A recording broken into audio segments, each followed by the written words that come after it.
Dans l'intimité de sa chambre, Rachel admire son ventre rond de femme enceinte dans le miroir.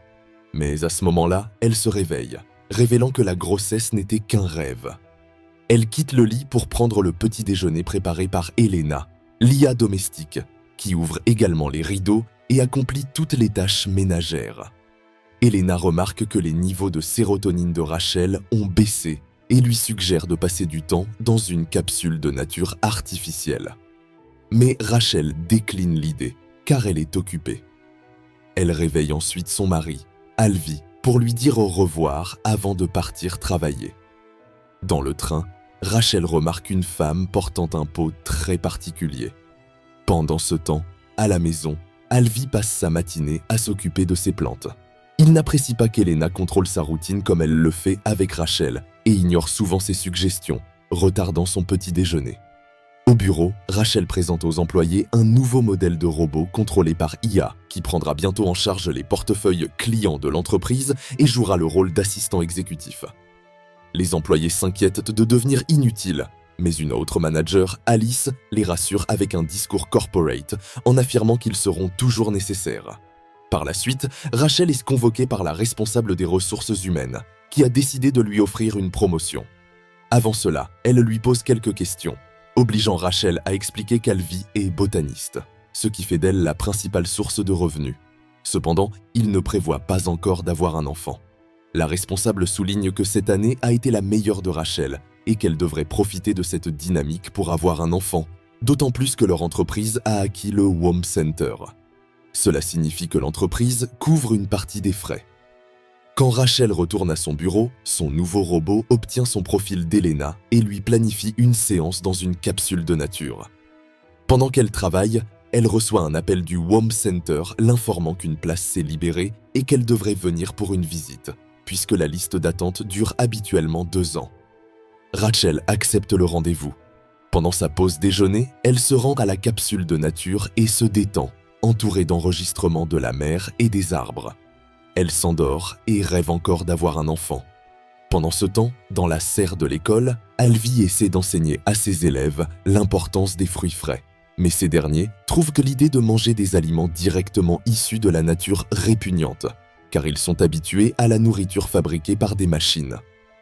Après le travail, Rachel consulte sa thérapeute AI, Elisa, qui l'aide à exprimer ses tourments intérieurs. Il s'avère que le Womb Center est un endroit permettant à un couple de faire grandir un bébé dans un utérus artificiel externe, évitant ainsi tout risque pour la santé de la femme et permettant aux 2 parents de participer au développement du fœtus. Cependant, Rachel sait qu'Alvi voudra avoir un enfant de manière naturelle, ce qui explique pourquoi elle ne lui a pas encore parlé du rendez-vous. Elisa la rassure, en lui disant que même si le bébé grandit dans une capsule, ce sera toujours un humain naturel. Ensuite, Rachel se rend à un bar d'oxygène pur avec Alice, qui la convainc de parler à Alvi du rendez-vous, car lui faire une surprise le jour venu serait pire. Mais lorsque Rachel rentre chez elle prête à parler, Alvi lui raconte sa journée et se plaint du manque de contact des humains avec la nature, ce qui, selon lui, affecte la société. Ces propos effraient Rachel et la poussent à garder le silence. Le jeudi, Rachel se rend seule au Womb Center. Tout d'abord, les visiteurs regardent une vidéo du fondateur qui explique avoir créé l'entreprise pour permettre aux femmes d'avoir des carrières réussies tout en remédiant à la baisse du taux de natalité. Ensuite, la directrice Linda leur fait visiter les lieux tout en expliquant la technologie utilisée.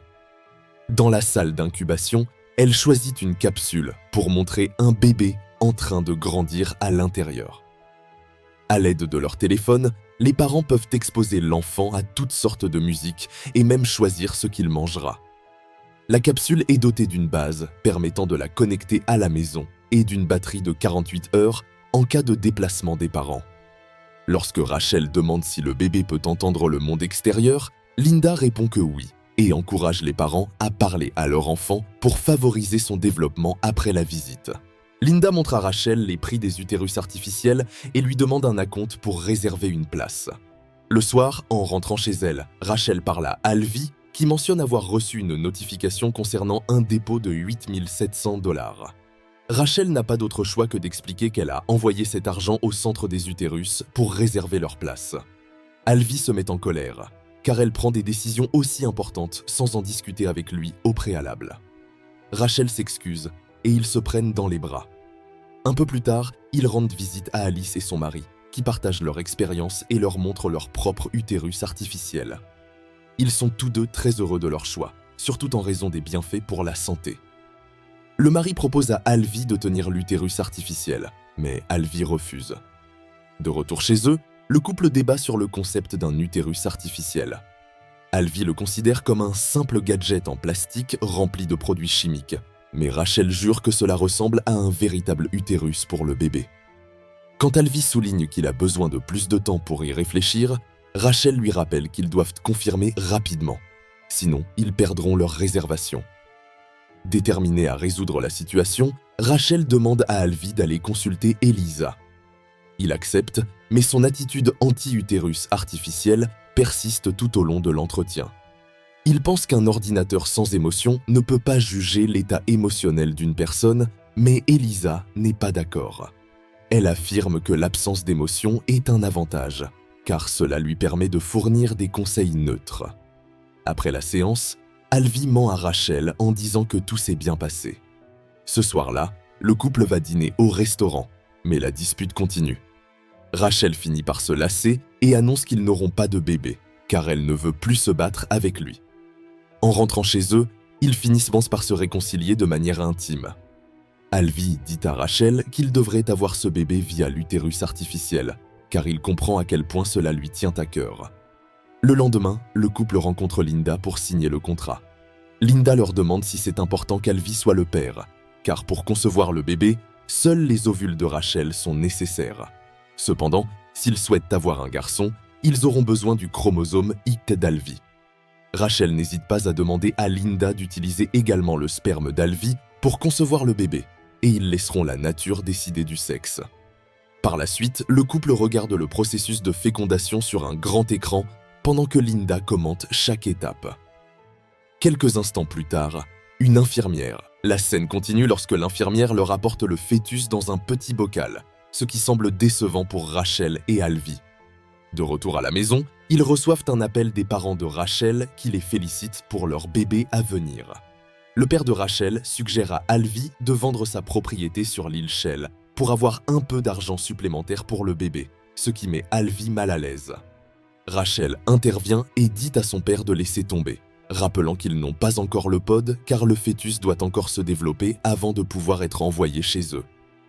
Pendant les jours suivants, Rachel reste collée à sa tablette connectée au pod au laboratoire, surveillant constamment l'état de son bébé et choisissant des musiques. Cette obsession la distrait à la fois au travail et à la maison. Une nuit, Alvi essaie de se rapprocher d'elle, mais Rachel le repousse en disant qu'elle a besoin de temps, car elle vient juste de tomber enceinte. Au fil des jours, Alvi continue d'ignorer la tablette. Alors Rachel tente de le convaincre de choisir de la musique ou d'envoyer un message au bébé. Alvi refuse, affirmant que l'embryon n'est pas encore assez développé pour être affecté par une interaction. Finalement, Rachel visite le laboratoire pour voir son pod, mais ne peut pas l'ouvrir. L'infirmière explique que cela est volontaire, car les bébés ont besoin d'obscurité pendant les 7 premières semaines. La fenêtre ne sera ouverte qu'au moment où ils entendront le premier battement de cœur. Après avoir vu une infirmière emporter un pod prêt pour la naissance, Rachel prend son propre pod et s'assoit avec lui, essayant de créer un lien. Quelque temps plus tard, Rachel, enceinte dans son rêve, subit une césarienne, mais au lieu d'un bébé, elle donne naissance à un œuf dur. Elle se réveille soudainement, réalisant que ce n'était qu'un cauchemar. Lors de sa prochaine séance avec Elisa, elle partage ses rêves. Bien qu'Elisa affirme que la science moderne considère les rêves comme aléatoires, elle souligne que ce rêve pourrait valider la décision de Rachel d'utiliser un utérus artificiel. Quelques semaines plus tard, le couple retourne au laboratoire et entend enfin le battement de cœur de leur bébé. L'infirmière ouvre une petite fenêtre, leur permettant de voir le bébé, encore minuscule et peu excitant. Certaines familles prennent que leur pod à la maison, mais la plupart préfèrent le laisser au laboratoire pour des raisons de sécurité.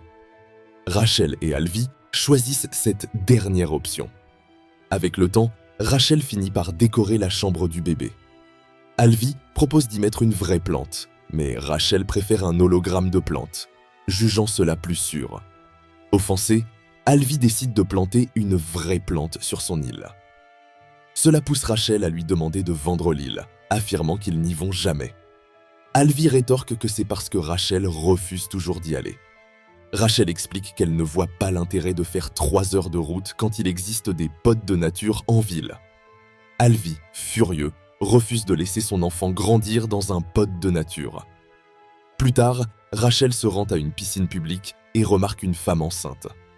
Fascinée par les mouvements du bébé, elle demande à toucher son ventre et est émerveillée.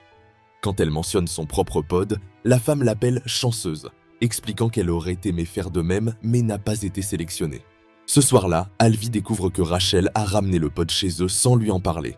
Rachel explique que le pod est enfin dans sa période de résidence et qu'il devrait passer plus de temps avec lui. Ils installent le pod dans leur chambre, mais lorsque leur chat s'en approche, Rachel l'écarte.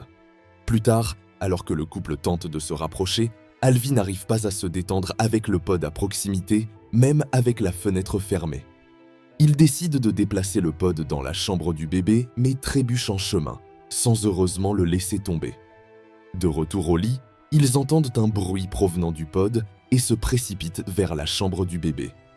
Alvi accuse Rachel d'avoir oublié de nourrir le bébé.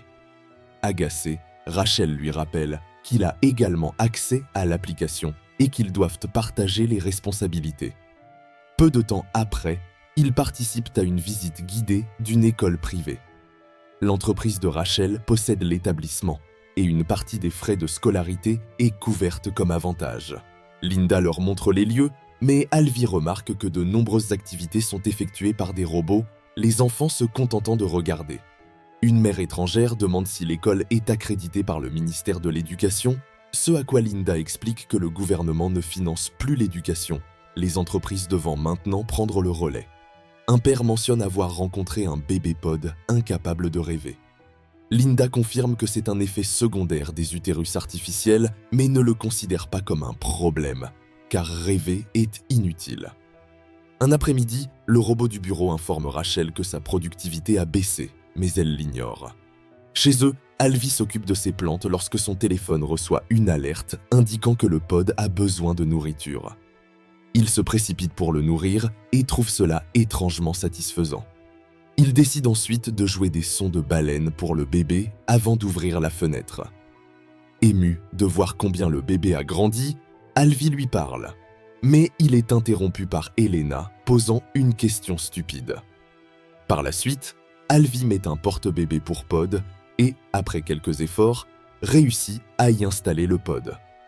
Dès lors, il passe tout son temps avec le pod, lui lit des histoires, le porte tout en cuisinant ou en travaillant sur ses plantes, et l'emmène à la serre du parc. Un jour, pendant un cours, il demande à ses élèves d'embrasser un arbre pour comprendre la vraie nature. Après le cours, son patron l'informe que la serre coûte trop cher à entretenir. Le soir, Rachel est tellement occupée par son travail qu'elle oublie l'atelier au WOM Center et arrive en retard. Linda invite tout le monde à partager leurs expériences avec le pod avant de leur demander de le remettre au laboratoire pour la dernière étape du processus. Pendant les jours suivants, le couple se sent très seul sans le bébé. Un après-midi à la plage, Rachel ramasse une couverture sur le sable et la met autour d'elle et du bébé, pour se réveiller d'un autre rêve. Le lendemain, elle prend certaines des plantes d'Alvi et les place dans la chambre du bébé, ce qui rend Alvi heureux. Quelque temps plus tard, le directeur des ressources humaines informe Rachel que sa productivité diminue à un rythme alarmant, mais elle continue de nier qu'elle souffre de dépression. Lorsque le fœtus approche des 10 mois, Linda informe le couple qu'ils doivent choisir leur date d'accouchement préférée. Il s'avère que les bébés pods sont induits à 10 mois en raison de la forte demande. Rachel souhaite ramener le pod à la maison pour les derniers jours, mais Linda lui explique que cela va à l'encontre des règles détaillées dans le contrat qu'ils ont signé. De la crème de consolation. Le couple quitte le centre et remarque des manifestants anti-pod près du portail. Soudain, Alvi retourne en courant à l'intérieur pour toucher plusieurs pods, jusqu'à trouver le sien et le voler. Cette nuit-là, Rachel rêve qu'elle récupère un bébé dans un supermarché rempli d'enfants à vendre. Elle se réveille très troublée, réveille Alvi aussi, et lui dit qu'ils devraient accueillir leur bébé sur l'île parce qu'elle ne veut pas que les premiers instants de leur enfant se déroulent au Womb Center. Alvi adore l'idée et se précipite au centre pour en informer Linda, qui est furieuse qu'ils aient volé le pod, puisqu'il appartient à l'entreprise. Elle leur explique que la naissance nécessite seulement un code spécial, mais refuse toujours d'autoriser un accouchement à domicile, craignant que le pod ne soit endommagé. Le couple décide d'ignorer ses ordres et part quand même sur l'île avec le pod et le chat. Ils se promènent ensemble dans la forêt et Rachel peut enfin apprécier la nature réelle. Une nuit, Rachel remarque que le pod ne s'allume plus, ce qui signifie que le Womb Center a désactivé leur accès à distance. Rachel panique et veut ramener le pod, mais Alvi qualifie cela de chantage et lui rappelle que le pod dispose de 48 heures d'autonomie. Le lendemain matin, le couple est réveillé par une chanson émise par le pod pour annoncer que le bébé est prêt à naître. Rachel essaie plusieurs codes sur l'application, mais aucun ne fonctionne. Alvi commence alors à ouvrir le pod de force en séparant ses parties. Ils peuvent enfin récupérer leur bébé et l'accueillir avec des larmes de joie et de grands sourires. Quelque temps plus tard, Rachel met toutes les pièces du pod dans une boîte et les envoie à l'entreprise par la poste. Ensuite, elle rentre à la maison pour se reposer avec son mari et leur nouveau-né.